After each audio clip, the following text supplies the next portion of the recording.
Class 12th students, human health and disease chapter complete हो गया है और इसमें मैंने आपको इम्यूनिटी के बारे में बताया था। AIDS, cancer, malaria, adolescence, dependency, addiction, effect of drug and alcohol. ठीक है, ये सारे टॉपिक मैंने डिस्कस कर लिए हैं और जिसमें से कुछ टॉपिक मैंने थोड़ा डिटेल बताया है आपको, जैसे कि इम्यूनिटी पार्ट को थोड़ा डिटेल मैंने किया था और जो अदर पार्ट है उसको मैंने NEET as well as CBSE board का जो एग्ज़ाम है उसके अकॉर्डिंग मैंने बताया है। आपको करना क्या है, यहाँ पे ज़्यादा से ज़्यादा आपको प्रैक्टिस करनी है। ठीक है, ह्यूमन हेल्थ एंड डिजीज में बहुत सारे एग्जाम्पल्स हैं, बहुत सारे पैथोजेंस या कॉजेटिव एजेंट्स के नेम हैं, सिम्टम्स बहुत सारे हैं। ठीक है, और इंडिविजुअल जब क्लासिफिकेशन करते हैं डिजीज का तो उसमें फंगल, बैक्टीरियल, हेलिमेंथिस, प्रोटोजोन्स, इसमें बहुत सारे डिफरेंट टाइप के एग्जाम्पल्स हैं। तो वो सारी चीजें आपको लर्न करने के लिए आपको प्रैक्टिस करना होगा और प्रैक्टिस के साथ साथ क्वेश्चन भी आपको सॉल्व करना होगा। हमेशा की तरह मैंने बोला है कि क्वेश्चन पे थोड़ा ज़्यादा आप फोकस करेंगे, क्योंकि अगर मार्क्स पाना है और नीट में सिलेक्शन पाना है तो नॉलेज इम्पॉर्टेंट नहीं होता है। इम्पॉर्टेंट ये होता है कि आप उस टाइम पे आपका कितना कंटेंट लर्न है। ठीक है, आप जितना कंटेंट लर्न कर रहे हैं वो आपके दिमाग में अगर है तो आप बोर्ड का एग्ज़ाम और नीट का एग्ज़ाम में अच्छे से परफॉर्म कर सकते हैं। ज़्यादा डाइवर्स नॉलेज की ज़रूरत नहीं है, क्योंकि आप सबको पता है कि जो आजकल का नीट का एग्ज़ाम है और आपका बोर्ड का एग्ज़ाम है, ये सारे के सारे एनसीईआरटी बेस्ड एग्ज़ाम हो रहे हैं। नीट में 90+ जो है परसेंटेज जो है वो एनसीईआरटी से पूछ रहा है, तो आपको बाहर की चीज़ों की ज़रूरत ही नहीं है। ठीक है ना, बाहर की चीज़ें की जो भी ज़रूरत है वो हम आपको बताते रहते हैं क्लास में। ठीक है, और ये जो चैप्टर आपका खत्म हुआ है ह्यूमन हेल्थ एंड डिजीज, इसमें आपको करना क्या है कि आपको एनसीईआरटी एग्जाम्पलर के क्वेश्चंस, एनसीईआरटी टेक्स्ट बुक के क्वेश्चंस, ठीक है, देन हमेशा की तरह मैंने कुछ बुक के नाम बताए हैं आपको नीट के लिए। ठीक है, जैसे कि मैंने आपको एमटीजी पब्लिकेशन की बुक मैंने बोली थी कि उसके क्वेश्चन आप सॉल्व करते रहिए, एज वेल एज सिंगेज पब्लिकेशन की भी क्वेश्चंस मैं ओपनली बोलता हूँ हर बच्चे को कि जिसके पास किसी कोचिंग का स्टडी मटेरियल नहीं है वो बच्चा जो है सिंगेज के एमसीक्यू क्वेश्चंस की प्रैक्टिस करें, जो नीट बेस्ड सिंगेज की बुक है, और एनसीईआरटी फिंगर टिप्स, ये दो बुक को रिवाइज करें, बार बार रिवाइज करें। हर चैप्टर के खत्म होने के बाद इनके क्वेश्चन आपको सॉल्व करने हैं। ठीक है, और बाय द वे कोई अगर नया आपको मैटर या लाइन या इंफॉर्मेशन मिलता है तो आप अपने नोट्स में उसको ऐड करिए। ठीक है, क्योंकि हम सब क्लास लेते हैं तो क्लास हम मैक्सिमम लेते हैं, बट कभी कभी ऐसा भी होता है कि कोई एक या दो लाइन मिसिंग हो जाता है, तो उस कंडीशन में आप उसको उस बुक से वो लाइन जो है आप पिक करके और ऐड कर लेंगे अपने नोट्स में। ठीक है, ये आपकी रिस्पॉन्सिबिलिटी है। ठीक है, तो ये अगर कर रहे हैं तो आई थिंक आपका सभी के सभी चैप्टर अच्छे से तैयार हो गए होंगे। अब एग्जाम भी आपका काफी क्लोज होता जा रहा है और आपके स्कूल्स अभी तक ओपन नहीं हुए हैं। ठीक है, और ये सारी बातें मैं 12th स्टूडेंट्स के साथ साथ नीट के लिए भी मैं बोल रहा हूँ। नीट के जो टारगेट के स्टूडेंट हैं उनकी तो स्कूल्स चलते नहीं है, उनके तो कोचिंग चल सकते हैं। ठीक है, तो उनके लिए भी यही बोलना है कि जो मैं क्वेश्चन के बारे में बता रहा हूँ, क्वेश्चन कैसे करना है उसको ध्यान देंगे तो आपका एग्जाम क्वालिफाई हो जाएगा। ठीक है, तो फिलहाल अभी आज का जो लेक्चर हमारा है वो है ह्यूमन रिप्रोडक्शन पे। ठीक है, इसको अच्छे से समझने की कोशिश करते हैं। ह्यूमन रिप्रोडक्शन जब टॉपिक आप स्टार्ट करेंगे तो सबसे पहले आपको इंट्रोडक्शन मिलेगा। क्या मिलेगा आपको? इंट्रोडक्शन मिलेगा। ठीक है, और इंट्रोडक्शन में एनसीईआरटी ने क्या बता रखा है, ध्यान दो आप। जब आप इंट्रोडक्शन पढ़ेंगे ह्यूमन रिप्रोडक्शन का तो वहां पे आपको मिलेगा रिप्रोडक्टिव इवेंट्स की पूरी समरी मिलेगी, उसकी लिस्ट मिलेगी पूरी। ठीक है, आपके सामने यहाँ पे देख सकते हो आप। फर्स्ट जो इवेंट होता है वो होता है gametogenesis, then insemination, then fertilisation, then implantation, then embryonic development, then parturition. ठीक है, ये जो सीक्वेंस है ये एज इट इज लर्न करना है, क्योंकि सीक्वेंस पे भी कभी कभी MCQ क्वेश्चंस मिलेंगे आपको, ठीक है। इसका सीक्वेंस बना देगा, 3 रॉन्ग सीक्वेंस बनाएगा और 1 राइट सीक्वेंस बनाएगा, ठीक है। या ऐसा हो सकता है कि 3 राइट सीक्वेंस बनाएगा और 1 रॉन्ग सीक्वेंस बनाएगा और पूछेगा कि रॉन्ग सीक्वेंस कौन सा है इसमें से। और अगर ऐसा किया कि 1 राइट है और 3 रॉन्ग है, तो उस कंडीशन में वो ये पूछेगा कि राइट सीक्वेंस कौन सा है रिप्रोडक्टिव इवेंट्स में। तो ये जो इवेंट्स लिखे हुए हैं इसको अच्छे से आप लर्न करेंगे, ठीक है। इसको एज इट इज लर्न करेंगे, ठीक है। इवेंट्स को थोड़ा थोड़ा मैं यहाँ पे ब्रीफ दे रहा हूँ आपके सामने। जैसे कि फर्स्ट जो इवेंट है वो है गैमेटोजेनेसिस। तो गैमेटोजेनेसिस में होता क्या है, फॉर्मेशन ऑफ गैमेट्स, ठीक है। आप गैमेट्स में क्या बताएंगे, ह्यूमन रिप्रोडक्शन को लेकर आप बताएंगे स्पर्म और ओवम, ठीक है। स्पर्म और ओवम का जो फॉर्मेशन है उसको आप क्या बोलेंगे, गैमेटोजेनेसिस बोलेंगे। स्पर्म आपको पता ही है कि ये मेल में फॉर्म होता है और ओवम जो होता है वो ऑलवेज फीमेल में फॉर्म होता है, ठीक है। नेक्स्ट जो इवेंट है वो है इंसेमिनेशन। इंसेमिनेशन में क्या होता है, transfer of sperm into the female genital tract, ठीक है। जो स्पर्म है आपका, ठीक है, स्पर्म फीमेल जेनिटल ट्रैक्ट में ट्रांसफर अगर हो रहा है तो उस प्रोसेस को या उस इवेंट को आप क्या बोलेंगे, इंसेमिनेशन बोलेंगे, ठीक है। एक ऐसा और भी टर्म है जिसको बोलते हैं इजैकुलेशन। क्या बोलते हैं, इजैकुलेशन, ठीक है। ये एक टर्म है। इजैकुलेशन में क्या होता है कि स्पर्म या सीमेन रिलीज तो होता है मेल साइड से, बट वो कहीं पे भी वो ट्रांसफर हो सकता है। ऐसा कोई डेफिनेट प्लेस नहीं है, जैसे कि फीमेल जेनिटल ट्रैक्ट यहाँ पे मैंने मेंशन कर रखा है इंसेमिनेशन के लिए, बट एजाकुलेशन में ऐसा नहीं होता है। एजाकुलेशन में सिंपली ये बताना होता है कि जो सीमेन होता है वो सीमेन जस्ट मेल की बॉडी से बाहर अगर निकल गया तो उस प्रोसेस को हम बोलते हैं एजाकुलेशन, ठीक है। तो एजाकुलेशन और इंसेमिनेशन में थोड़ा डिफरेंस है, हमेशा ध्यान रखिएगा। इंसेमिनेशन में आपको जो है डेस्टिनी बतानी है, किस प्लेस पे वो ट्रांसफर हो रहा है स्पर्म, ठीक है। ओके, देन नेक्स्ट आपका रिप्रोडक्टिव इवेंट है वो है फर्टिलाइजेशन। फर्टिलाइजेशन में आपको बताना है यहाँ पे ये है कि मेल और फीमेल गेमेट का यहाँ पे फ्यूजन होता है, ठीक है। मेल और फीमेल गेमेट के फ्यूजन को ही आप क्या बोलते हैं, फर्टिलाइजेशन बोलते हैं। फर्टिलाइजेशन के बाद क्या फॉर्म होता है, फॉर्म होता है जाइगोट, ठीक है। देन नेक्स्ट पॉइंट है आपका इम्प्लांटेशन। इम्प्लांटेशन में होता क्या है, formation and development of blastocyst, ठीक है। ये ध्यान देना, ब्लास्टोसिस्ट एक्चुअली क्या होता है, एम्ब्रियोनिक डेवलपमेंट में एक स्टेज होता है। एम्ब्रियोनिक डेवलपमेंट का एक स्टेज होता है और उस स्टेज में एम्ब्रियो जो है वो यूट्रिन वॉल से अटैच होता है, ठीक है। एक बार फिर से बता दूं कि जब एम्ब्रियोनिक डेवलपमेंट होता है तो एम्ब्रियोनिक डेवलपमेंट के टाइम पे एक स्टेज आता है जिसको बोलते हैं ब्लास्टोसिस्ट। ब्लास्टोसिस्ट स्टेज में एम्ब्रियो जो है यूट्रिन वॉल से अटैच होता है और उसी को हम क्या बोलते हैं, उसको बोलते हैं इम्प्लांटेशन। क्या बोलेंगे, इम्प्लांटेशन, ठीक है। देन नेक्स्ट जो स्टेज है वो है एम्ब्रियोनिक डेवलपमेंट, जिसको बोलते हैं गेस्टेशन। ये भी आपको लर्न करना है।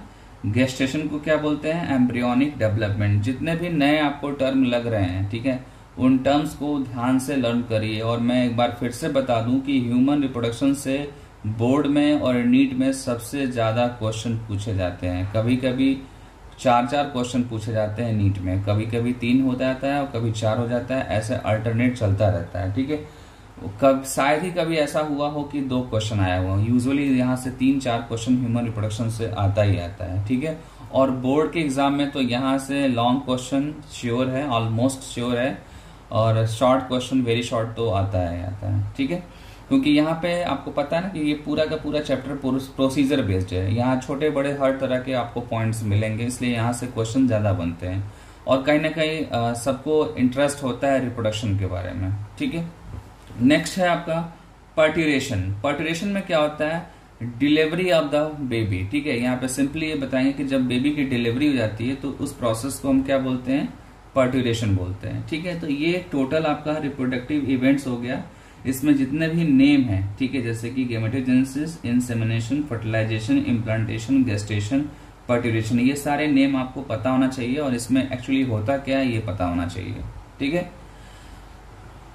एक इम्पॉर्टेंट लाइन है जिसको मैंने बॉक्स में कर रखा है, आपके सामने यहाँ पे दिख रहा है स्क्रीन पे। वो पॉइंट ये है कि above all the reproductive events occur after puberty. ये जो भी आपको इवेंट दिख रहा है gametogenesis, insemination, fertilisation, implantation, gestation, फर्टिलेशन। ये सब इवेंट कब होता है? आफ्टर प्यूबरिटी होता है, आफ्टर प्यूबरिटी। ठीक है ना, ये सारे के सारे इवेंट जो मैंने ऊपर बताए हैं वो आफ्टर प्यूबरिटी होते हैं। ठीक है, नेक्स्ट जो पॉइंट है वो और भी ज्यादा इंपॉर्टेंट है। वो पॉइंट ये है कि ओल्ड पर्सन में, ओल्ड मैन में, ठीक है, मतलब मेल केस में अगर मेल है ओल्ड हो जाता है तो भी क्या होता है, उसमें स्पर्म का फॉर्मेशन होता है, बट फीमेल में ऐसा नहीं होता है। फीमेल के केस में 50 के अराउंड जो है ओवा का फॉर्मेशन जो है तो होता है वो रुक जाता है, सीज हो जाता है। ठीक है, तो ये लाइन इंपॉर्टेंट है, इसको ध्यान दीजिएगा, जिसको आगे मैं डिस्कस भी करूंगा जब मैं मैचुरेशन साइकिल बताऊंगा तो वहां पे इस लाइन का और भी ज्यादा एक्सप्लेनेशन दूंगा। ठीक है, आपके सामने यहाँ पे एक पॉइंट मेंशन है, इंपॉर्टेंट पॉइंट है आपका reproductive system of both the sexes consist of organs which can be distinguished into primary sex organ। और यहाँ पे ये बताया गया है कि मेल हो या फीमेल हो, ठीक है, मेल या फीमेल दोनों में क्या है, प्राइमरी सेक्स ऑर्गन है, जैसे कि टेस्टिस और ओवरी। ठीक है, ये टेस्टिस और ओवरी जो है ये गेमिट्स, मेल और फीमेल दोनों गेमिट्स को प्रोड्यूस करते हैं। मेल और फीमेल गेमिट्स का मतलब स्पर्म और ओवा हुआ, और साथ ही साथ सेक्स हार्मोन भी प्रोड्यूस करते हैं। बट सेकेंडरी सेक्स ऑर्गन की बात करें या एसेसरी सेक्स ऑर्गन की बात करें तो ये जो है मेल और फीमेल गेमिट्स नहीं प्रोड्यूस करता है, और इवन सेक्स हार्मोन भी ये प्रोड्यूस नहीं करते हैं। ठीक है ना, ध्यान देना, गेमिट्स भी नहीं प्रोड्यूस करेंगे और ना ही सेक्स हार्मोन प्रोड्यूस करेंगे। ये मेनली क्या करेंगे, ये कंडक्शन ऑफ गेमिट्स के लिए रिस्पॉन्सिबल होते हैं। ठीक है, जो भी आपका सेक्स ऑर्गन है वहां पे गेमेट्स के कंडक्शन के लिए रिस्पॉन्सिबल होते हैं। ठीक है, जो मेन यहाँ लाइन पे है, जो यहाँ पे मेन लाइन है वो ये है कि ये गेमेट्स नहीं बनाते हैं और ना ही ये सेक्स हार्मोन बनाते हैं। ठीक है, आपके सामने स्क्रीन पे नेक्स्ट जो हेडिंग दिख रहा है वो है male reproductive system. Male reproductive system में पॉइंट टू पॉइंट में सारी इंफॉर्मेशन दूंगा। कुछ ऐसे भी इंफॉर्मेशन है जो आपके एनसीईआरटी में नहीं है, बट मैंने थोड़ा उसको इलेबोरेट किया है, बिकॉज जब आप एमसीक्यू क्वेश्चंस करते हैं तो वहां पे उससे रिलेटेड कुछ क्वेश्चन मिलेंगे। ठीक है, तो स्टार्ट करते हैं। नेक्स्ट टॉपिक है male reproductive system. Male reproductive system में आपको बता दूं, सबसे पहले लोकेशन हम पढ़ेंगे। लोकेशन है क्या इसका, पेल्विस रीजन है। ठीक है, पेल्विक जो रीजन है वहां पे मेल रिप्रोडक्टिव सिस्टम होता है। ठीक है, और अगर मेल रिप्रोडक्टिव सिस्टम में कंपोनेंट्स की बात करें, ठीक है, इसके अंदर क्या क्या प्रेजेंट होता है, क्या क्या प्रेजेंट होता है, अगर उसकी बात करते हैं तो सबसे पहले क्या है, टेस्टिस। ठीक है, then accessory ducts, then glands, then external genitalia. ये जो सीक्वेंस मैंने मेंशन कर रखा है ये एनसीईआरटी के अकॉर्डिंग मेंशन किया है। ठीक है, आप टेस्टिस को प्राइमरी सेक्स ऑर्गन बोल सकते हैं, और एसेसरी डक्ट और ग्लैंड, एक्सटर्नल जेनिटलिया, इसको आप सेकेंडरी सेक्स ऑर्गन और एसेसरी सेक्स ऑर्गन भी इसको बोल सकते हैं। ठीक है, वो डिपेंड करेगा कि आप क्वेश्चन सॉल्व कर रहे हैं तो की जरूरत है या नहीं है, उसके हिसाब से मैंने यहाँ पे ये ऐड कर दिया है। ठीक है ना, ये जो तीनों दिख रहे हैं टेस्टिस के जस्ट नीचे, जो सेकेंड, थर्ड, फोर्थ नंबर के जो कंपोनेंट्स हैं, इनको आप वन वर्ड्स में क्या बोल सकते हैं, इनको बोल सकते हैं एसेसरी सेक्स ऑर्गन। ठीक है, और सेकेंडरी सेक्स ऑर्गन। ठीक है, टेस्टिस की अगर बात करें तो टेस्टिस वन पेयर होता है। ठीक है, और इसका जो सिचुएशन होता है, मतलब की पोजीशन जो होती है वो होता है outside the abdominal cavity with in scrotum. ठीक है, स्क्रोटम के अंदर होगा, एब्डोमिनल कैविटी से ये बाहर होगा, और बाहर होने के पीछे रीजन भी है। ठीक है, बाहर अगर है टेस्टिस, हमारे एब्डोमिनल कैविटी से बाहर अगर टेस्टिस है, इसका मतलब यह है कि वहां पे कोई सिग्निफिकेंस है, उसका यूज है, इसलिए वो बाहर है। तो यहाँ पे यूज ये है कि बाहर अगर रहेगा हमारा स्क्रोटम या टेस्टिस तो टेम्परेचर जो है वो थोड़ा कम होगा वहां पे, और टेम्परेचर जो है स्पर्मेटोजेनेसिस के टाइम पे थोड़ा कम चाहिए होता है। ठीक है, मतलब जब मेल के अंदर स्पर्म का फॉर्मेशन होगा या गेमिट्स का फॉर्मेशन होगा तो वो बॉडी टेम्परेचर से कम टेम्परेचर पे वो फॉर्म होता है। ठीक है, near about 2 to 2.5 degree less होगा, देन स्पर्मेटोजेनेसिस इजिली हो पाएगा, और इसीलिए जो है स्क्रोटम या टेस्टिस जो है वो एब्डोमिनल कैविटी से बाहर होता है, ठीक है ना, एब्डोमिनल कैविटी से बाहर होता है। ठीक है, तो ये मैंने आपको बता दिया। अब हम थोड़ा डिस्कस करेंगे स्क्रोटम को लेकर। ठीक है, स्क्रोटम जो है आपके सामने ये जो डायग्राम दिख रहा है ये क्या है, स्क्रोटम है, ठीक है, और ये एक्चुअली क्या है, एक डायग्रामेटिक रिप्रेजेंटेशन है पेनिस का, ठीक है। और आपको पता है कि दोनों साइड में क्या होता है, टेस्टिस होते हैं, क्या होते हैं, टेस्टिस होते हैं, और टेस्टिस की पोजीशन भी फिक्स है कि इस जगह होगा तो नॉर्मल होगा, अगर इससे पोजीशन थोड़ा अलग हो गया तो वो एबनॉर्मल पोजीशन होगा, जिसको मैं आगे डिस्कस करूंगा, ठीक है। एक बार देखते हैं हम यहाँ पे जो मैंने लाइन मेंशन कर रखा है उसको देखते हैं। फर्स्ट जो पॉइंट है वो है scrotum remains connected with the abdomen और पेल्विक कैविटी बाय इनलिंगुअल कैनाल्स, ठीक है। मतलब ये यहाँ पे ये बोला जा रहा है कि जो स्क्रोटम होता है ये कनेक्टेड होता है किससे, एब्डोमिनल कैविटी से या पेल्विक कैविटी से कनेक्टेड होगा, बट वो किसके थ्रू कनेक्टेड होगा, तो उसके लिए एक कैनाल का यहाँ पे नेम मेंशन किया है जिसका नेम है इनलिंगुअल कैनाल, ठीक है। ये दिख रहा है इनलिंगुअल कैनाल है, और इधर भी ऐसा ही होगा इनलिंगुअल कैनाल, ठीक है। इनलिंगुअल कैनाल्स के अंदर जो होता है वो होता है स्पर्मेटिक कॉर्ड, क्या होता है, स्पर्मेटिक कॉर्ड। और स्पर्मेटिक कॉर्ड एक्चुअली इसके अंदर होता क्या है, इसके अंदर स्पर्मेटिक आर्टरी होता है, वेंस होता है, नर्व होता है, और ये सब के सब एक साथ यूनाइट होते हैं with the help of connective tissue, ठीक है। एक बार ध्यान से समझिए, जो इनलिंगुअल कैनाल है उस कैनाल के अंदर क्या है, स्पर्मेटिक कॉर्ड है, ठीक है, स्पर्मेटिक कॉर्ड है, कॉर्ड बोलेंगे एक्चुअली, कॉर्ड नहीं बोलेंगे, कॉर्ड बोलेंगे। कॉर्ड के अंदर एक्चुअली होता क्या है, स्पर्मेटिक आर्टरी होता है, वेन होता है और नर्व होता है, ठीक है। अब यहाँ पे ध्यान देना है कि जो इनलिंगुअल कैनाल है ये जो है अगर इसकी पोजीशन अगर प्रॉपर नहीं होगी तो टेस्टिस की पोजीशन प्रॉपर नहीं होगी, ठीक है। कभी कभी ऐसा भी होता है कि इनलिंगुअल कैनाल जो है वो टेस्टिस को थोड़ा अंदर की तरफ पुश कर देता है, और अंदर की तरफ जब पुश कर देता है तो उसकी पोजीशन चेंज हो जाती है और वो पोजीशन एबनॉर्मल पोजीशन होती है। यहाँ पे मैंने एक टर्म यूज किया है क्रिप्ट ऑर्किडिज्म, क्या यूज किया है, क्रिप्ट ऑर्किडिज्म। ये एक कंडीशन है जिसको मैंने यहाँ पे डिफाइन कर रखा है, a condition in which one or both of the testis fail to descend into scrotum from abdomen, ठीक है। मतलब जो यहाँ पे आपका एब्डोमिनल कैविटी है, ये जो पार्ट है ये क्या है एक्चुअली में, ये एब्डोमिनल कैविटी है, और इस एब्डोमिनल कैविटी से जस्ट नीचे आपका क्या है, टेस्टिस है, ठीक है। और इस टेस्टिस की पोजीशन अगर बाय द वे चेंज हो जाए, ठीक है, अपनी पोजीशन पे ना रहे, तो उस कंडीशन को हम क्या बोलेंगे, क्रिप्ट ऑर्चिडिज्म बोलेंगे, क्या बोलेंगे, क्रिप्ट ऑर्चिडिज्म, ठीक है। आप देख सकते हैं, a condition in which one or both of the testis fail to descend into scrotum from abdomen, मतलब यहाँ से जो इसकी पोजीशन होनी चाहिए वो पोजीशन ना होकर कुछ अलग हो जाती है, उस कंडीशन को हम क्या बोलते हैं, क्रिप्ट ऑर्चिडिज्म बोलते हैं, ठीक है। इस पे आपको एमसीक्यू मिलेगा, ठीक है।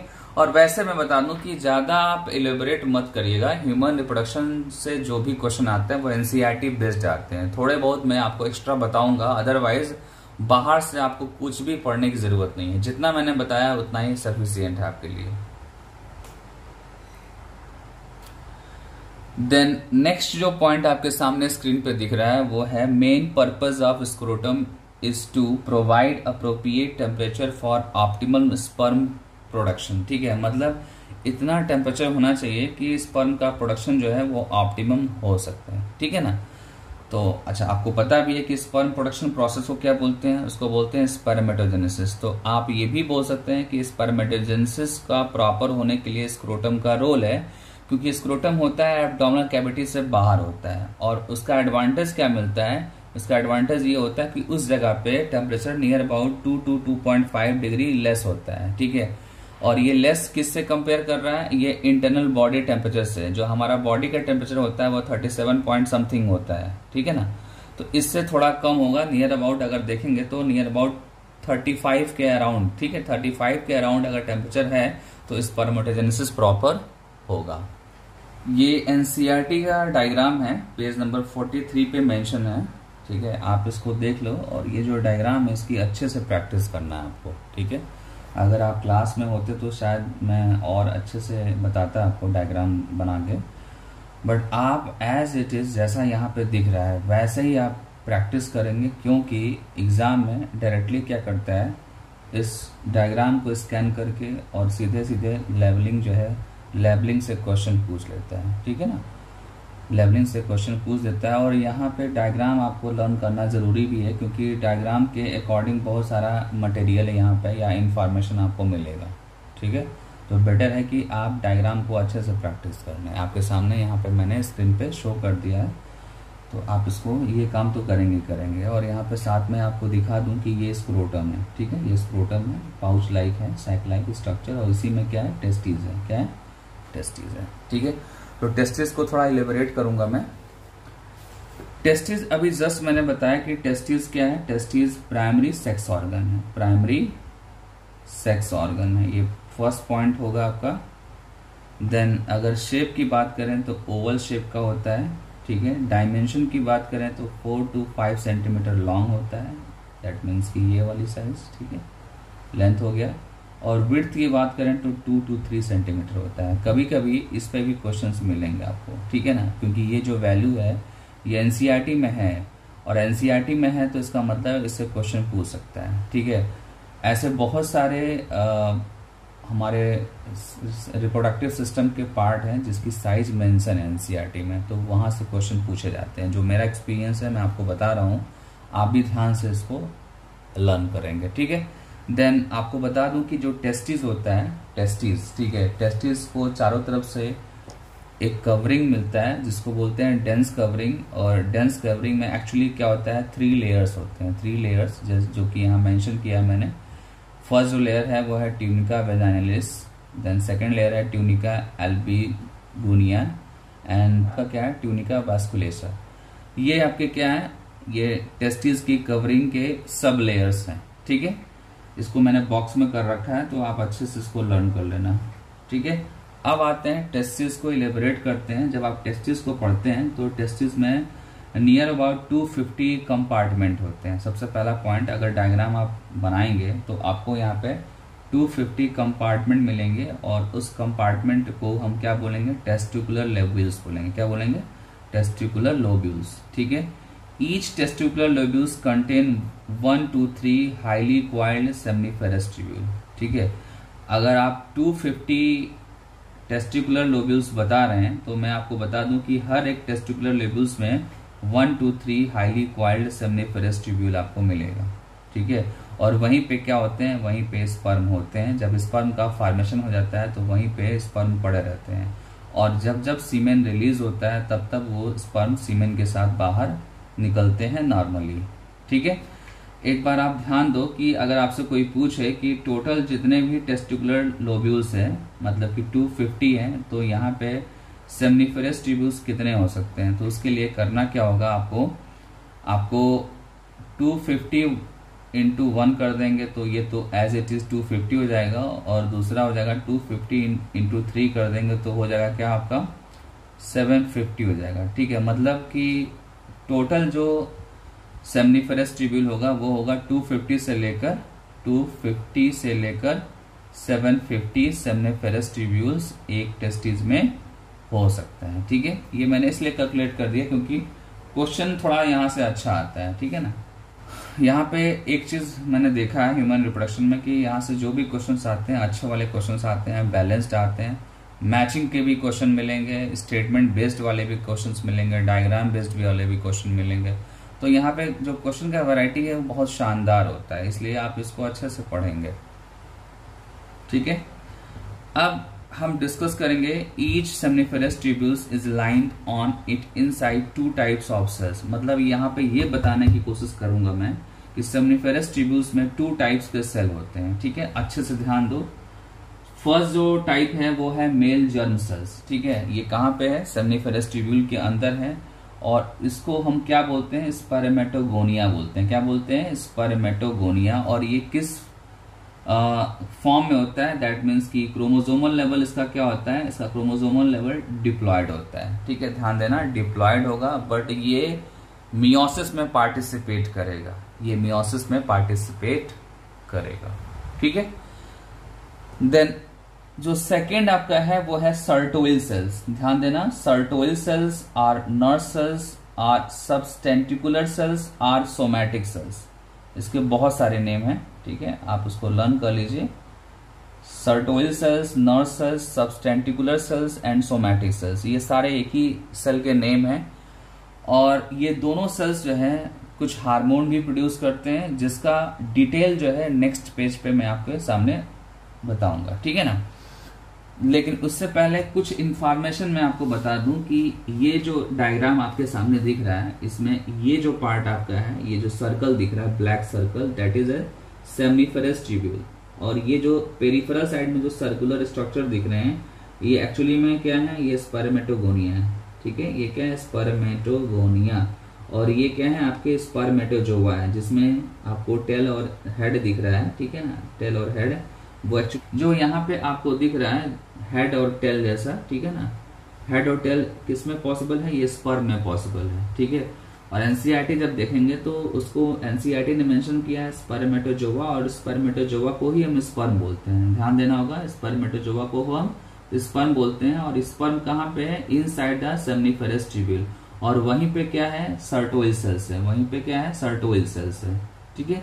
तो ये दोनों सेल्स जो है सेमिनिफरस ट्यूब्यूल के अंदर आपको डायग्राम में फिर से एक बार चलते हैं। इस डायग्राम में सेमिनिफरस ट्यूब्यूल से जो बाहर का जो एरिया है उसको बोलते हैं इंटरस्टिटियल स्पेस। क्या बोलते हैं, इंटरस्टिटियल स्पेस।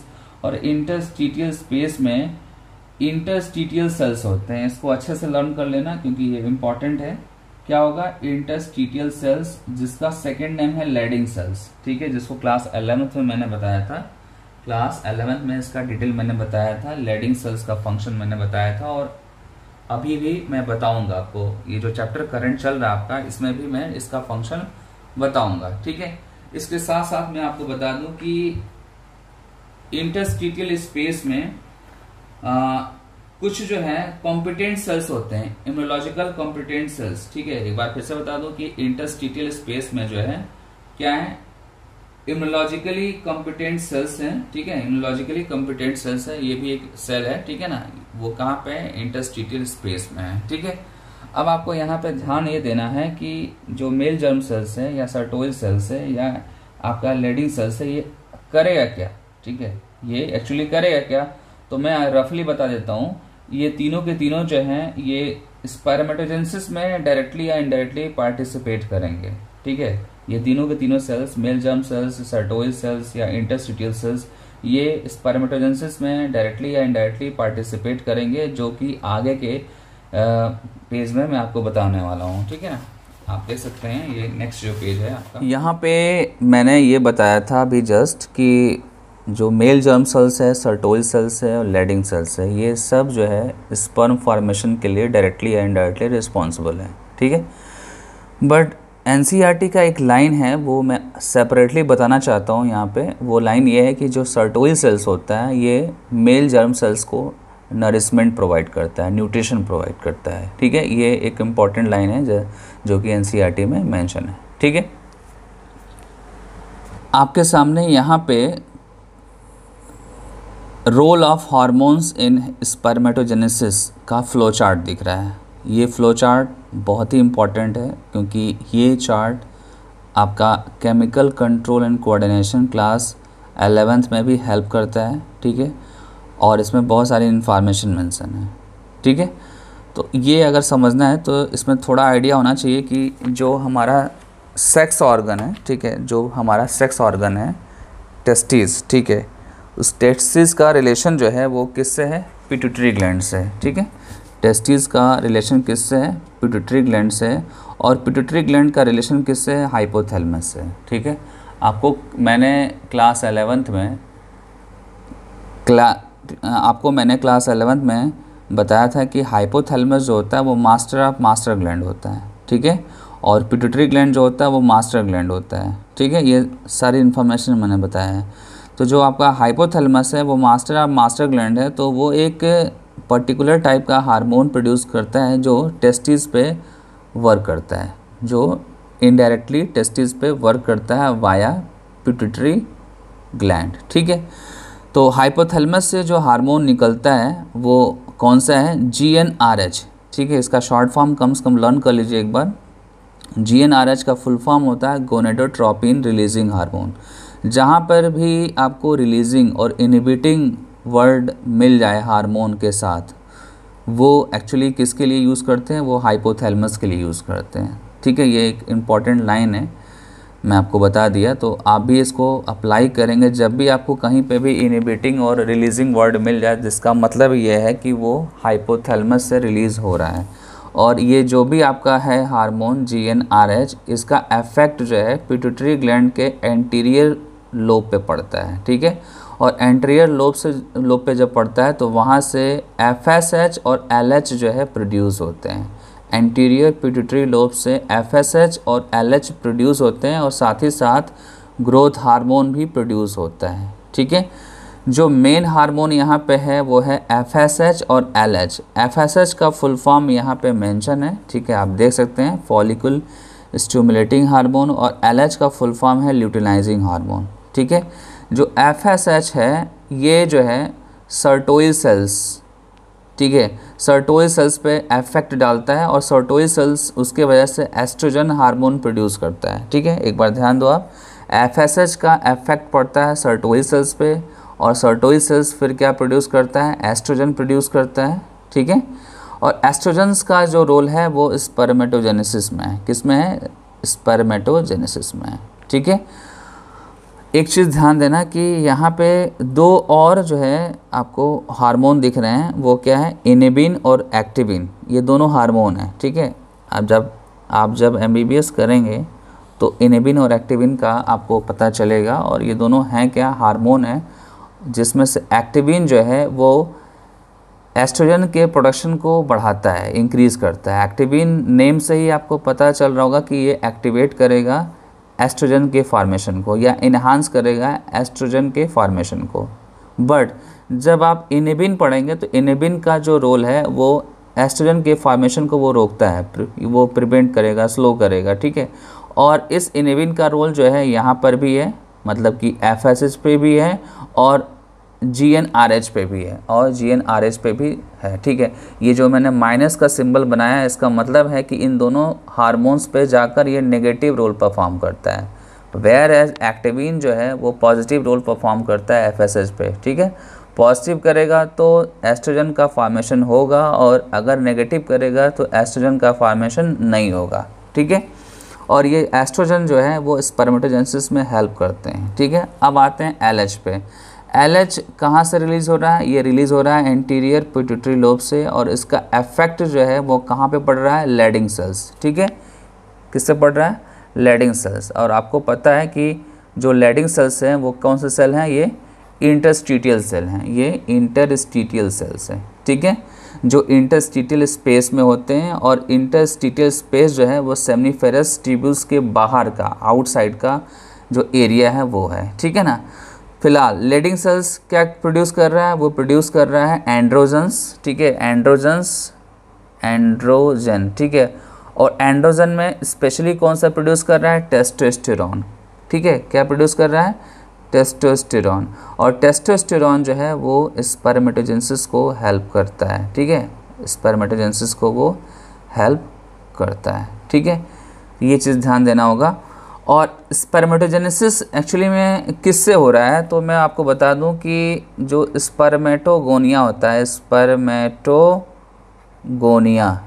जिसको आप क्या बोल रहे थे, मेल जर्म सेल। ठीक है, ये डिप्लॉयड फॉर्म में होते हैं, और ये एक्चुअली क्या होते हैं, मियोसाइट सेल होते हैं। ये क्या होते हैं, मियोसाइट सेल। आपको मैंने क्लास 11th में मियोसिस टॉपिक में बताया था मियोसाइट सेल्स के बारे में। मियोसाइट सेल्स वो सेल्स होते हैं जिसमें मियोसिस पॉसिबल होता है, और मियोसिस पॉसिबल है तो क्या बनेगा, स्पर्म बनेगा, या आप बोल सकते हैं कि मेल गेमेट बनेगा। मेल गेमेट बनने के प्रोसेस को क्या बोलते हैं, स्पर्मेटोजेनेसिस बोलते हैं। और इसी स्पर्मेटोजेनेसिस को टेस्टोस्टेरोन क्या कर रहा है, स्टिमुलेट कर रहा है, इन्हांस कर रहा है इस प्रोसेस को। और इवन एस्ट्रोजन भी सेम काम कर रहा है, बट इनडायरेक्टली कर रहा है। ठीक है, और साथ ही साथ थोड़ा माइनर रोल किसका है, ग्रोथ हार्मोन का है। ठीक है, ग्रोथ हार्मोन का है। तो ओवरऑल आप देख रहे हैं यहाँ पे कि बहुत सारे हार्मोन्स जो हैं वो स्पर्मेटोजेनेसिस के फॉर्मेशन को हेल्प कर रहे हैं। जैसे मेन यहाँ पे है वो है टेस्टोस्टेरोन है, और टेस्टोस्टेरोन के बाद एस्ट्रोजन है, एस्ट्रोजन्स के साथ फिर इनेबिन, एक्टिविन, इन सब का रोल है किस में, स्पर्मेटोजेनेसिस में। ठीक है, थोड़ा सा आपको ये अलग लग रहा होगा। एस्ट्रोजेंस एक्चुअली में आप जब फीमेल रिप्रोडक्टिव सिस्टम पढ़ते हैं तो वहाँ पे ये मिलता है। ठीक है, और जब आप एनसीईआरटी में पढ़ेंगे मेल रिप्रोडक्टिव सिस्टम में तो एस्ट्रोजन नहीं मिलेगा, बट एस्ट्रोजेंस एक्चुअली में रियली में प्रोड्यूस होता है सर्टोइल सेल से। ठीक है, बहुत सारे स्टूडेंट्स को ये पता है कि मेल में एस्ट्रोजन का फॉर्मेशन नहीं होता है, तो मैं आपको बता दूं कि एस्ट्रोजन का फॉर्मेशन होता है, बट इसका जो अमाउंट होता है, इसका जो परसेंटेज होता है वो वेरी लेस होता है एज़ कम्पेयर टू टेस्टोस्टेरॉन। ठीक है, जो मेन जो आपका मेल जो है, मेल सेक्स हार्मोन जो है वो क्या है, टेस्टोस्टेरॉन है, जिसको आप रफली क्या बोलते हैं, एंड्रोजन्स बोलते हैं। और एंड्रोजन्स में बहुत सारे सेक्स हार्मोन आते हैं, मेल सेक्स हार्मोन। ठीक है, यहाँ पे मैंने जितने भी शॉर्ट फॉर्म में हार्मोन के नेम मेंशन किए थे उसका फुल फॉर्म यहाँ पे मैंने मेंशन कर रखा है, आप नोट कर लीजिएगा। FSH का फुल फॉर्म है फॉलिकल स्टिमुलेटिंग हार्मोन, और LH का फुल फॉर्म है luteinising hormone, then oestrogen, testosterone, growth hormones, inhibin, activin, ये सब के सब क्या हैं, हार्मोन हैं जो स्पर्मेटोजेनेसिस में नेगेटिव या पॉजिटिव रोल परफॉर्म करते हैं। जैसा कि मैंने स्टार्टिंग में बताया था कि मेल रिप्रोडक्टिव सिस्टम में प्राइमरी सेक्स ऑर्गन होता है और कुछ जो है एसेसरी सेक्स ऑर्गन होते हैं। ठीक है, ये देखो आप, मैंने बताया था प्राइमरी सेक्स ऑर्गन में मैंने टेस्टिस ऑलमोस्ट डिस्कस कर लिया है, और जो नेक्स्ट आपको पार्ट मिल रहा है वो है एसेसरी डक्ट। ठीक है, तो अब जो है मैं डिस्कस करने जा रहा हूँ एसेसरी डक्ट, और एसेसरी डक्ट एक्चुअली में एसेसरी सेक्स ऑर्गन का पार्ट है। ठीक है, तो ये चीज़ ध्यान देना होगा कि कौन सा टॉपिक आप पढ़ने वाले हैं। ठीक है ना, क्या पढ़ने वाले हैं और कौन सा टॉपिक पढ़ने वाले हैं, ये चीज़ ध्यान देना होगा, और सीक्वेंस अगर मेंटेन है तो मज़ा आता है पढ़ने में। ठीक है ना, वैसे मैं तो बता दूं आपको कि ये जो चैप्टर है एनसीईआरटी में बहुत अच्छे से दिया हुआ है, आउटस्टैंडिंग। अगर देखा जाए तो पूरे 11th और 12th में सबसे अच्छा जो चैप्टर लिखने का है, जिसमें लैंग्वेज अच्छा लगता है, वो है आपका ह्यूमन रिप्रोडक्शन। ठीक है, और ह्यूमन रिप्रोडक्शन के बाद आपका है chapter chemical control and coordination, chapter भी अच्छे से दिया हुआ है आपका, देन डाइजेशन भी अच्छे से दिया हुआ है। बट बहुत सारे ऐसे चैप्टर हैं जहाँ पे सीक्वेंस प्रॉपर नहीं मिलता है एनसीईआरटी में। ठीक है, फ़िलहाल कोई दिक्कत नहीं है, हम आपको सीक्वेंस बताएंगे। ठीक है, बस आपको करना क्या है, एनसीईआरटी के कंटेंट और इन्फॉर्मेशन को फॉलो अप करना है आपको। ठीक है, तो नेक्स्ट जो आपका टॉपिक है वो क्या है, मेल एसेसरी डक्ट। इसको देखते हैं, मेल एसेसरी डक्ट में क्या क्या इंक्लूड है एक बार उसको देखते हैं। फर्स्ट जो है वो क्या है, रेटी टेस्टिस, देन वासा इफरेंशिया, देन इपीडाइडाइमस। ठीक है, देन वासा डिफरेंस, वास डिफरेंस या वासा डिफरेंस, कोई दिक्कत नहीं है, यहाँ पे वासा है। ठीक है, ये जो भी आपको मेल एसेसरी डक्ट दिख रहा है, ठीक है, इसका सीक्वेंस है, और सीक्वेंस को आपको एज इट इज़ लर्न करना है, उसमें कोई भी चेंज नहीं करना है आपको। ठीक है, तो सीक्वेंस एक बार देखते हैं हम लोग।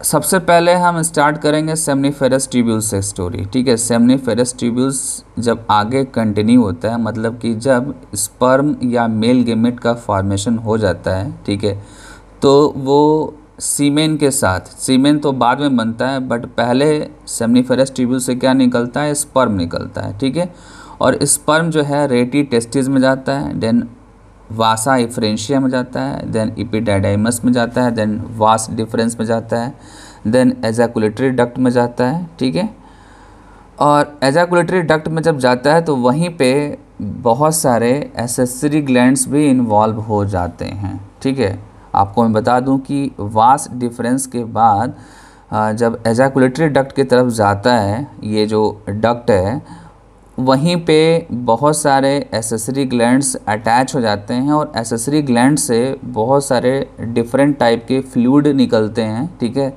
एल्कलाइन फ्लूइड निकलते हैं, और वो एल्कलाइन फ्लूइड जो है वो स्पर्म के साथ ऐड होके क्या बनाते हैं, सीमेन बनाते हैं। ठीक है, सीमेन, और वही सीमेन जो है यूरेथ्रा से रिलीज़ होता है। ठीक है, यूरेथ्रा से या पेनिस से रिलीज़ होता है। ठीक है, तो एक चीज़ ध्यान देना है कि यहाँ से जब निकलेगा तो स्पर्म निकलेगा, और जैसे ही उसको ग्लैंड्स मिल जाएंगे, ग्लैंड्स का जो फ्लूइड है वो जब मर्ज हो जाएगा तो वहाँ से आप क्या बोलेंगे, उसको सीमेन बोलेंगे। ठीक है, ये चीज़ ध्यान दीजिएगा। आप यहाँ पे ध्यान दो कि जो ये सीक्वेंस लिखा हुआ है, ठीक है, इस सीक्वेंस में सबसे पहले क्या है, सेमनीफेरस ट्यूब्यूल्स, देन रेटी टेस्टिस है। ठीक है, रेटी टेस्टिस।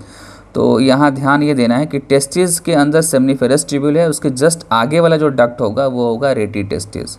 ठीक है, और ये क्या होता है, प्लेक्सीफॉर्म अरेंजमेंट में होता है, मतलब कि fine tubular network like structure होता है। Fine tubular network like structure, अगर डायग्राम बनाएंगे तो कुछ इस तरीके से डायग्राम बनेगा। ठीक है, ऐसे बहुत सारे फाइन ब्रांचेस निकलेंगे। ठीक है ना, और इसी को हम क्या बोलेंगे, रेटी टेस्टिस बोलेंगे। ठीक है, देन इसके बाद से है वासा इफ्रेंशिया। ये भी फाइन है, थिन है, ट्यूबुलर स्ट्रक्चर है, और इनके नंबर जो है वो 15 to 20 वेरी करते हैं। देन इसके बाद से इपीडाइडाइमस है। इपीडाइडाइमस का जो एक लाइन है जो एनसीईआरटी में मेंशन है, वो लाइन इसके लोकेशन को लेके है। इसकी लोकेशन जो है along the posterior surface of each testis, जो भी आपका टेस्टिस है उसके पोस्टीरियर सरफेस पे इपीडाइडाइमस आपको मिलेंगे। ठीक है, ये चीज़ ध्यान देना होगा आपको।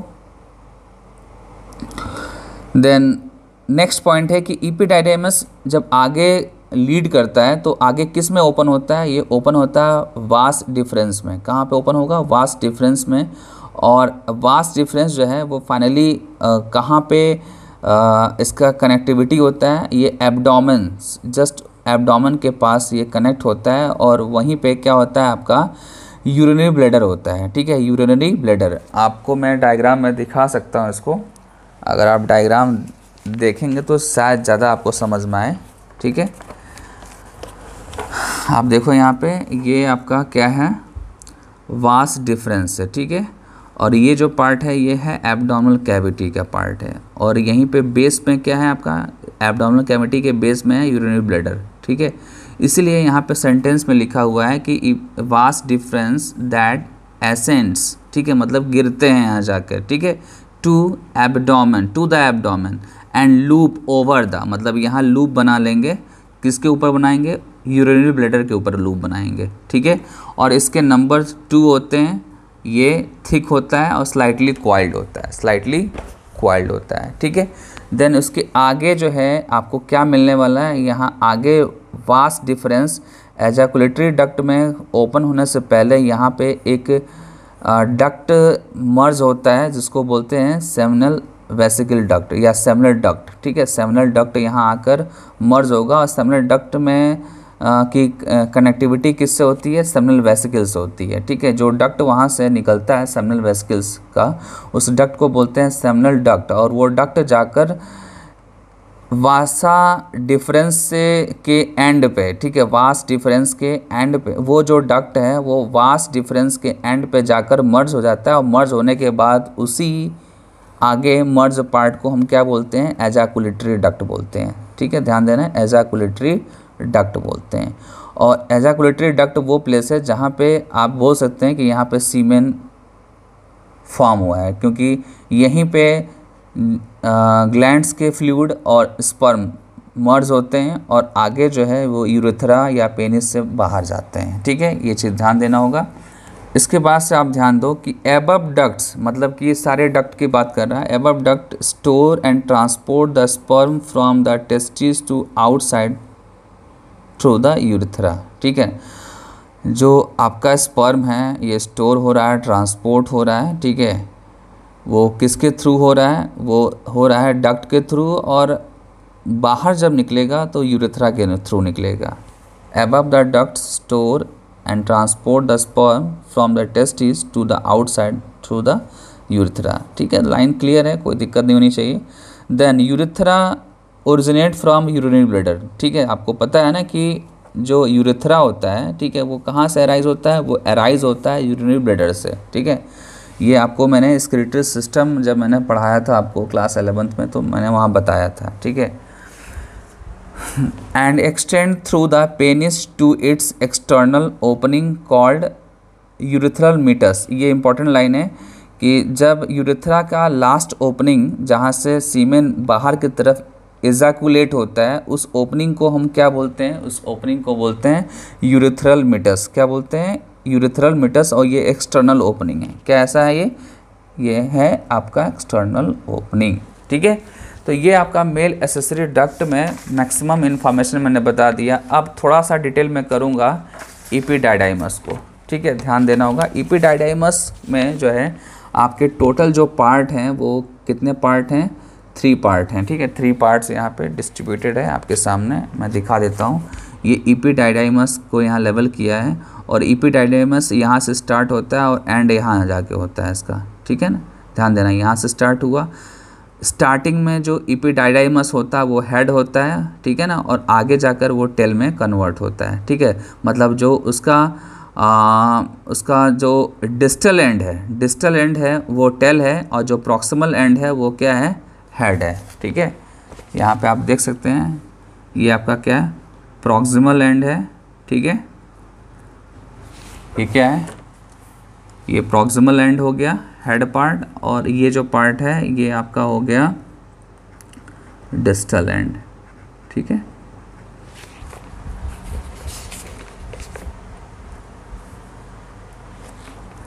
ठीक है, तो देखते हैं कौन कौन सा पार्ट है एपिडाइडाइमस का। यहाँ पे 3 पार्ट दिख रहे हैं, कापुट एपिडाइडाइमस, अपर पार्ट हेड बोलते हैं, और ये कहाँ होगा, प्रॉक्सिमल एंड पे होगा, मतलब नियर टू द टेस्टिस होगा ये।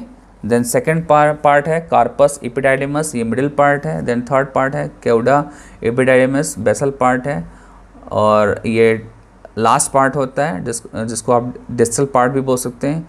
और ये जाकर किससे कनेक्ट होता है, वास डिफरेंस से। किससे कनेक्ट होगा, वास डिफरेंस से, ठीक है। अभी जस्ट मैंने आपको सीक्वेंस बताया था, ठीक है। आई होप आपको समझ में आया होगा सीक्वेंस के बारे में। एक बार फिर से दिखा देता हूँ सीक्वेंस में।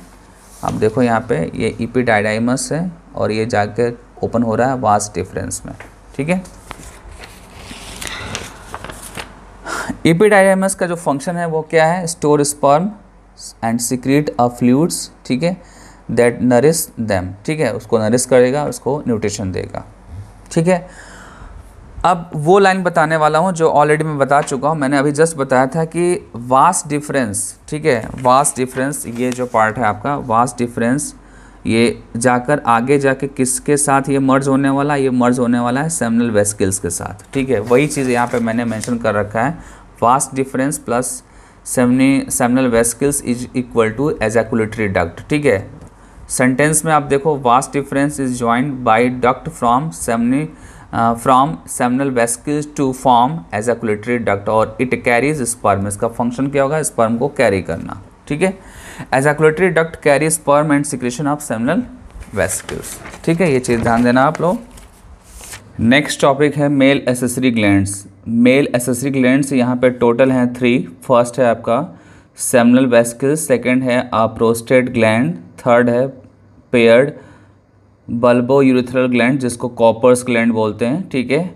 जो फर्स्ट है वो 1 पेयर है, जो थर्ड है वो भी 1 पेयर है, और जो प्रोस्टेट ग्लैंड है वो सिंगल है, ठीक है। इनके नंबर आपको लर्न करने होंगे, ठीक है। देन डिस्कस करते हैं फर्स्ट ग्लैंड को। फर्स्ट है आपका सेमिनल वेसिकल्स। सेमिनल वेसिकल्स का सबसे पहले हम शेप डिस्कस करेंगे। ये सैक लाइक स्ट्रक्चर होता है in the pelvis near the base of the bladder, ठीक है। ब्लैडर जो हमारा होता है, यूरिनरी ब्लैडर, उसके जस्ट नीचे होता है पेल्विस पार्ट में, और ये सैक लाइक स्ट्रक्चर होता है। और इससे जो फ्लूइड प्रोड्यूस होता है वो फ्लूइड जो है एल्कलाइन होता है। उसका जो पीएच जो होता है, पीएच अगर डिस्कस करेंगे तो स्लाइटली एल्कलाइन मिलेगा। और ये जो फ्लूइड है ये near about 60 to 70% of volume of semen होता है। मतलब कि सीमेन का 60 to 70% जो पार्ट होता है वो सेमिनल फ्लूइड का होता है, ठीक है, वो अल्कलाइन नेचर का होता है, ठीक है। पीएच मैंने यहाँ पे ऑलरेडी मेंशन कर दिया है 7.4, दैट मीन्स कि स्लाइटली अल्कलाइन होगा, ठीक है। थर्ड पॉइंट है it help to neutralise the acidity of male urethra as well as vaginal tract, ठीक है। और जब सीमेन फीमेल जेनाइटल ट्रैक में जाता है, ठीक है, फीमेल जेनाइटल ट्रैक, तो वहाँ पे भी ये एसिडिटी को मैनेज करता है, उसको न्यूट्रलाइज करता है। बट ये कब होगा, ये होगा आफ्टर इंसेमिनेशन, ठीक है। फीमेल में जो पीएच मैनेज हो रहा है वो कब होगा, आफ्टर इंसेमिनेशन होगा, ठीक है। देन सेमिनल फ्लूइड्स में कुछ और भी कंटेंट हैं। देन सेमिनल फ्लूइड में कुछ पर्टिकुलर कंटेंट्स प्रेजेंट होते हैं जिसको मैं यहाँ पे सेपरेटली डिस्कस कर रहा हूँ। फर्स्ट जो कंटेन है वो है आपका फ्रक्टोज। फ्रक्टोज क्या करता है, स्पर्म को एनर्जी देता है। आप सबको पता है कि fructose is a isomer of glucose, और जब भी ग्लूकोज या फ्रक्टोज का सेलुलर रेस्पिरेशन होता है तो एनर्जी मिलती है, और उस एनर्जी को यूज़ करता है स्पर्म। ठीक है। देन नेक्स्ट पॉइंट वो है आपका प्रोस्टोग्लैंडिन से related. Prostaglandins is also contain in seminal fluid, और ये क्या करता है, यूट्रिन वॉल के कॉन्ट्रैक्शन में हेल्प करता है। जब सीमेन डिस्चार्ज होता है और फीमेल जेनिटल ट्रैक में जाता है तो वहाँ पे यूट्रिन वॉल के में कॉन्ट्रैक्शन करता है, और कॉन्ट्रैक्शन का एडवांटेज किसको मिलता है, एडवांटेज मिलता है स्पर्म को, और स्पर्म जो है मूव करके ओविडक्ट की तरफ जाता है, move toward the female oviduct. ठीक है। ये तब होगा जब इंसेमिनेशन हो जाएगा, दैट मीन्स कि सीमेन जो है वो फीमेल जेनिटल ट्रैक में जब डिस्चार्ज हो जाएगा वहाँ पे यूट्रिन कॉन्ट्रैक्शन होगा, उसका एडवांटेज स्पर्म को मिलेगा, स्पर्म जो है वो मुंह में जाएगा एक्चुअली में। ठीक है। देन नेक्स्ट है, इसके अंदर एक और चीज़ है वो है clotting proteins. Clotting proteins actually क्या करता है, ये फैसिलिटेट करता है कोगुलेशन ऑफ सीमेन को। ठीक है। जो कब होता है, आफ्टर एजैकुलेशन होता है। ठीक है। कुछ देर के लिए सीमेन की मूवमेंट को रोकना होता है, कुछ देर के लिए सीमेन के मूवमेंट को रोकना होता है, तो उस टाइम पे कोगुलेशन होना ज़रूरी है। ठीक है। और कोगुलेशन के जस्ट बाद फिर से स्पर्म का मूवमेंट स्टार्ट हो जाता है। ठीक है ना। तो ये शॉर्ट टाइम के लिए कोगुलेशन होता है, ध्यान देना होगा आपको। देन नेक्स्ट जो पॉइंट है आपका वो है prostate gland. Prostate gland is a second gland. ठीक है, इज ए सेकेंड ग्लैंड, और ये सिंगल नंबर में होगा। इसकी शेप की बात करें तो शेप इसका है चेस्टनट शेप का होता है, स्लाइटली अल्कलाइन होगा, और पूरे सीमेन का 20 to 30% वॉल्यूम होगा। जो सीमेन का वॉल्यूम होता है उसका 20 to 30% वॉल्यूम कहाँ से मैनेज हो रहा है, प्रोस्टेट ग्लैंड से मैनेज हो रहा है। ठीक है। और इसके अंदर भी प्रोस्टोग्लैंडिन होता है। ठीक है। जो एक्टिवेट करता है स्पर्म के मूवमेंट को, मतलब स्पर्म के इसको स्विम करने के लिए ये हेल्प करता है। ठीक है। इसके साथ साथ कुछ एंजाइम्स भी प्रेजेंट होते हैं। ठीक है। थर्ड एंड लास्ट जो ग्लैंड है वो है बल्बो यूरिथ्रल ग्लैंड, जिसका सेकंड नेम क्या है, कॉपर्स ग्लैंड। ठीक है। और इसका अगर साइज़ की बात करें, शेप की बात करें तो पी साइज़ का होता है ये। ठीक है। और ये मेम्ब्रेनस यूरिथ्रा के दोनों साइड में प्रेजेंट होता है। यूरिथ्रा जो है, यूरिथ्रा के 3 पार्ट्स हैं। ठीक है। जो मेम्ब्रेनस यूरिथ्रा होता है उसके दोनों साइड में जो है बल्बो यूरिथ्रल ग्लैंड्स होते हैं। ठीक है। और ये जो ग्लैंड्स होते हैं ये ओपन कहाँ पे होते हैं, यूरिथ्रा में आके ओपन होते हैं, और ये भी जो है अल्कलाइन फ्लूइड प्रोड्यूस करते हैं, और ये भी न्यूट्रलाइज करते हैं किसको, यूरिन की एसिडिटी को। जो यूरिन में एसिडिटी होती है उसको ये न्यूट्रलाइज करते हैं। ठीक है। वो भी कहाँ पे करेंगे, यूरिथ्रा में करेंगे। ठीक है। लास्ट जो पॉइंट है वो वेरी वेरी वेरी इंपॉर्टेंट है, वो क्या है, दे आल्सो सीक्रेट म्यूकस। ठीक है। मतलब बल्बो यूरिथ्रस ग्लैंड जो है म्यूकस सीक्रेट करते हैं, जो लुब्रिकेंट्स की तरह वर्क करते हैं, which lubricants the end of penis and lining of urethra. ठीक है ना। ये लाइन आपको ध्यान देना होगा। Okay. Primary sex organ, accessory duct और ग्लैंड्स के बाद जो नेक्स्ट हेडिंग है वो है एक्सटर्नल जेनिटेलिया। एक्सटर्नल जेनिटेलिया का जो सेकंड नेम है वो है पेनिस। अकॉर्डिंग टू फंक्शन इसका नेम है copulatory organs, male copulatory organs, और ये सर्व करता है reproductive organs and urinal duct की तरह। ठीक है। मतलब कि जो पेनिस है, पेनिस के अंदर जो यूरिथ्रा है वहाँ से सीमेन भी पास होता है और यूरिन भी पास होता है। सीमेन रिप्रोडक्टिव सिस्टम का पार्ट है। ठीक है। इसलिए यहाँ पे मेंशन है रिप्रोडक्टिव ऑर्गन, एंड यूरिन जो है वो यूरिन जो है वो पार्ट है एक्सक्रीटरी सिस्टम का, इसलिए यहाँ पे मेंशन है यूरिनल डक्ट। ठीक है। देन नेक्स्ट जो पॉइंट है वो ये है कि the penis contain 3 cylindrical mass of erectile tissue. मतलब कि पेनिस के अंदर 3 cylindrical mass of erectile tissue है, जिसमें से 2 जो है वो डॉर्सल कार्पोरा केवर्नोजा है। आपके सामने ये जो दिख रहा है, ये जो ग्रे कलर का दिख रहा है, ये क्या है, कार्पोरा केवर्नोजा है। ठीक है। ये नंबर में 2 हैं, एंड 1 वेंट्रल कार्पोसा स्पॉन्जिसम। ठीक है। स्पॉन्जिसम ये वाला है। ठीक है ना, ध्यान देना होगा। केवर्नोजा में ब्लड कैपिलरीज दिखेगा आपको, ये जो ब्रांचेस दिख रहे हैं ये क्या है, ब्लड कैपिलरीज है। ठीक है ना। और इन दोनों को सराउंड करता है फाइब्रस टिश्यू, इन दोनों को सराउंड करता है फाइब्रस टिश्यू, ठीक है। देन नेक्स्ट लाइन है कि corpus spongiosum, corpus spongiosum contain penile urethra, penile urethra इसके अंदर कंटेन होता है। Penile urethra is a third part of urethra, male urethra, ठीक है ना। देन नेक्स्ट जो पॉइंट है, जो कार्पस स्पॉन्जिसम है, ये आगे जाकर क्या बनाता है, ये ग्लैंस पेनिस बनाता है, ठीक है, आगे जाके ग्लैंस पेनिस बनाता है। It is in large end of the penis to form glans penis, ठीक है। The glans penis is covered by loose fold of skin, ये क्या है, लूज फोल्ड ऑफ स्किन है, ठीक है ना, जिसको बोलते हैं प्रीप्यूस, क्या बोलते हैं, प्रीप्यूस फॉर स्किन, ठीक है ना, loose fold of skin foreskin या प्रीप्यूस उसको बोलेंगे, ठीक है। तो ये आपका पेनिस के बारे में सारी इन्फॉर्मेशन हो गई, ठीक है, जितना आपको ज़रूरत है उतना मैंने बता दिया। वैसे देखा जाए तो बहुत सारी इन्फॉर्मेशन है, ठीक है। मैं इस टॉपिक के साथ मैं इस डायग्राम को भी अटैच कर दूंगा, आप एज इट इज़ इसको बना लीजिएगा और इन्फॉर्मेशन को नोट कर लीजिएगा। देन नेक्स्ट जो टॉपिक है वो है सीमेन। सीमेन जस्ट मैंने अभी बताया है जब मैं ग्लैंड डिस्कस कर रहा था। ग्लैंड में मैंने सेमिनल वेसिकल्स, प्रोस्टेट ग्लैंड और Cowper's gland, Cowper's means bulbourethral glands, ठीक है। ये जब डिस्कस किया तो मैंने बताया कि इन तीनों ग्लैंड से कुछ फ्लूइड्स जो है निकलते हैं और साथ में स्पर्म, ठीक है, स्पर्म आ रहा है सेमनिफेरस ट्यूब्यूल से, और जब ये सब मिल जाते हैं तो इनको हम कलेक्टिवली क्या बोलते हैं, इनको हम कलेक्टिवली सीमेन बोलते हैं, ठीक है। और सीमेन जो है वो इजेक्ट होता है पेनिस से बाहर और उस प्रोसेस को बोलते हैं एजाकुलेशन। सारी इन्फॉर्मेशन यहाँ पे मेंशन है। Semen is ejected from the penis during the ejaculation. A single ejaculation may contain 200 to 300 million sperm। अब आप सोच सकते हैं कि कितना ज़्यादा स्पर्म जो है एक बार में निकल रहा है, एक बार जब एजाकुलेशन होता है तो कितना सारा स्पर्म निकलता है, ठीक है। देन नेक्स्ट पॉइंट है सीमेन का पीएच। पीएच यहाँ पे क्या है, 7.35 to 7.5 है, ठीक है ना।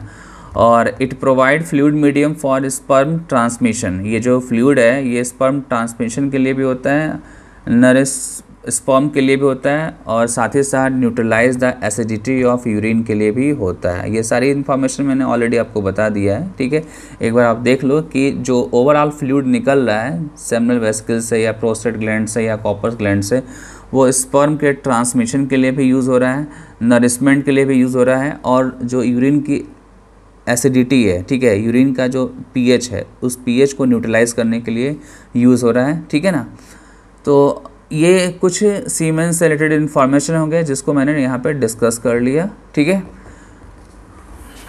फाइनली आपका मेल रिप्रोडक्टिव सिस्टम कंप्लीट हो गया। अब इसके बाद से हम डिस्कस करेंगे फीमेल रिप्रोडक्टिव सिस्टम को।